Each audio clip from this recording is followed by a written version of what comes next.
बिस्मिल्लाहिर्रहमानिर्रहीम। Dear students, unit number 4 first aid का आज हमारा सेकंड लेक्चर है। ओवरऑल लेक्चर नंबर 33 है, लेकिन यूनिट नंबर 4 का आज सेकंड लेक्चर है। पिछले लेक्चर में हमने इसका थोड़ा सा इंट्रोडक्शन देखा था और साथ ही यही पैराग्राफ में देखा था कि फ़र्स्ट एड का इल्म क्यों ज़रूरी है। आज हम देखेंगे कि अगर खुदा ना खास्ता में किसी फ़र्स्ट एड की ज़रूरत पड़ने वाले शख्स के साथ हमारा सामना हो जाए तो हमने करना क्या है। ये कुछ गाइडलाइन दी गई है, इनको हमने देखना है। तो सबसे पहले उसने देखभाल के लिए एक जो हेडिंग दी है वो है कट्स एंड स्क्रैप्स। कट का तर्जुमा हमने पिछले लेक्चर में भी किया था, क्या था? ज़ख़म। लेकिन ये ज़ख़म कौन से होते हैं? छोटे ज़ख़म, मामूली ज़ख़म या छोटे ज़ख़म, मामूली ज़ख़म भी नहीं कह सकते। और स्क्रैप्स कहते हैं खराशें, खराश पड़ जाना होता है ना, तो स्क्रैप्स प्लूरल हो गया, खराशें। तो ज़ख़म और खराशें, इनके साथ कैसे निपटना है? तो क्योंकि ये इतनी डेंजरस चीज़ें नहीं होती, लेकिन इन्फेक्शन का डर हो सकता है और इनके बिगड़ने का भी अंदेशा होता है, इसलिए इनके साथ निपटना भी बहुत ज़रूरी होता है। अच्छा, handling minor accidents at home और ऑन द रोड। घर पर या सड़क पर माइनर एक्सीडेंट, छोटे हादसा, मामूली हाथ से हैंडलिंग करना, निपटना। हैंडलिंग करना, निपटना। माइनर का मतलब क्या होता है? माइनर का मतलब है मामूली, छोटे। और एक माइनर और भी होता है MINER, माइनर। ये माइन से निकला है। माइन कहते हैं ना कान को, ये सुनने वाला कान नहीं है, पहाड़ों वाली कान जिसमें कोयले की कान, लोहे की, सोने की कान। तो माइनर कान, कुन। पैरावर्ड्स में आपने याद भी किया है, आपको अगर आपने याद किए हैं तो याद होना चाहिए। घर पर या सड़क पर छोटे या मामूली हाथ से निपटना develops a sense of crisis management. ये हमारे अंदर डेवलप करता है। डेवलप करना, परवान चढ़ाना। यहाँ पर आप चाहें तो इसका तर्जुमा पैदा करना भी कर सकते हैं। क्राइसिस कहते हैं बहरान को, हंगामी हालत को।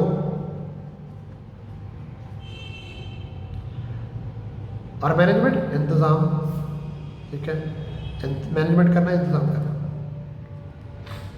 घर पर या सड़क पर मामूली हादसा से निपटना, ये हमारे अंदर एमरजेंसी या हादसाती सूरत हाल से निपटने का एहसास, सेंस कहते हैं शऊर, पैदा करता है। सेंस कहते हैं शऊर, एहसास। दिस में prepare people to tackle with unexpected emergencies with great confidence. This में प्रिपेयर पीपल, और ये लोगों को तैयार कर सकती है। क्यों? क्राइसिस मैनेजमेंट का शऊर की एक एबिलिटी ये लोगों को तैयार कर सकती है टू टैकल, कि वो टैकल करें।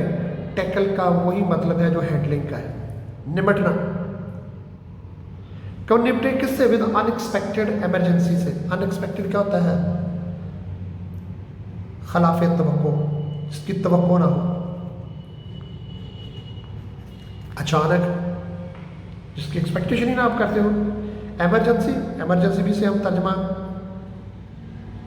कर सकते हैं, एमरजेंसी वार्ड जैसे हंगामी हालात को भी कहते हैं। विद ग्रेट कॉन्फिडेंस, बड़े एतमाद के साथ। तो ये चीज़ यानी कि क्राइसिस मैनेजमेंट का एहसास हम लोगों को तैयार कर सकता है कि वो हंगामी हालात के साथ बड़े एतमाद के साथ निपट सके। माइनर कट्स एंड स्क्रैप्स, छोटे जख्म और खराशें usually do not need to go to the emergency room. आम तौर पर इसके लिए इमरजेंसी रूम में ले जाने की ज़रूरत नहीं पड़ती। यानी अगर छोटा सा कट लग गया है, खराशें आ गई हैं, कोई ज़रूरत नहीं है हॉस्पिटल भागने की, किसी क्लिनिक जाने की, किसी इमरजेंसी रूम में जाने की, ठीक है, घर में ये छोटी मोटी चीज़ें होती हैं, उनसे ये किया जा सकता है। लेकिन इनको ये कह देना कि अहमियत ही ना देना ना, ये भी कोई अच्छी बात नहीं है। इन पर इनको डील करें। वो कैसे? Yet proper care is essential to avoid infection और अदर कॉम्प्लिकेशन। येट लेकिन, येट का मतलब लेकिन या इसके बावजूद भी, प्रॉपर केयर का मतलब होता है मुनासिब देखभाल।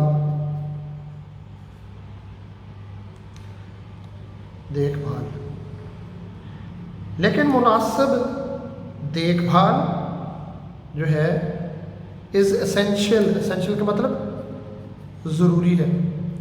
मुनासिब देखभाल ज़रूरी है किस चीज़ से बचने के लिए? टू अवॉइड में बचना, इन्फेक्शन और अदर कॉम्प्लिकेशन।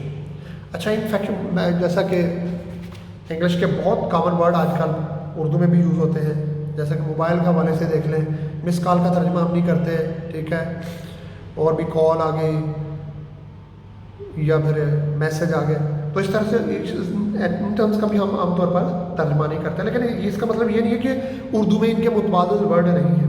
इन्फेक्शन का तर्जुमा देखिए, इन्फेक्शन को आप चाहें तो उर्दू में ऐसे ही लिख सकते हैं, लेकिन इसका उर्दू में तर्जुमा है, इन्फेक्शन का उर्दू तर्जुमा होता है जरासीम ज़दगी, यानी कि किसी चीज़ पर जरासीम कहा जाता है, इसे इन्फेक्शन कहते हैं। और कॉम्प्लिकेशन कहते हैं पेचीदगियों को। तो कहता है कि आमतौर पर छोटे जख्म और खराशों को के लिए किसी इमरजेंसी रूम में जाने की ज़रूरत नहीं होती, लेकिन जरासीम ज़दगी और दूसरी पेचीदगियों से बचने के लिए मुनासिब देखभाल बहुत ज़रूरी है। फॉलोइंग गाइडलाइन, दर्जा झैल गाइडलाइन। गाइडलाइन का तर्जुमा हम कर सकते हैं यहाँ पर हदायत, ठीक है, गाइडलाइन हदायत। तो मंदरजा झैल हदायत कैन हेल्प यू, आपकी मदद कर सकते हैं, टू हैंडल क्राइसिस, कि आप हंगामी हालत से हैंडल कर सकें, निपट सकें, and take care of all, और सबकी देखभाल कर सकें। तो सबसे पहले उसने जो हमें हेडिंग दी है वो है स्टॉप ब्लीडिंग, यानी कि मामूली जख्म आ गया या खराशा आ गया तो सबसे पहले काम क्या करना है? स्टॉप ब्लीडिंग, खून को रोकना, खून रोकने का काम ये सबसे पहले करना।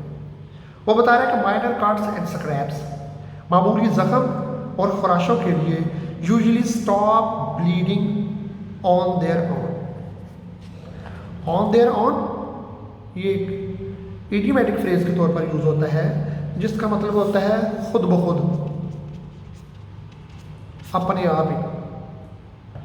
कि छोटे जख्मों और खराशें जो होती हैं आमतौर पर इनमें खून बहना खुद ब खुद ही बंद हो जाता है।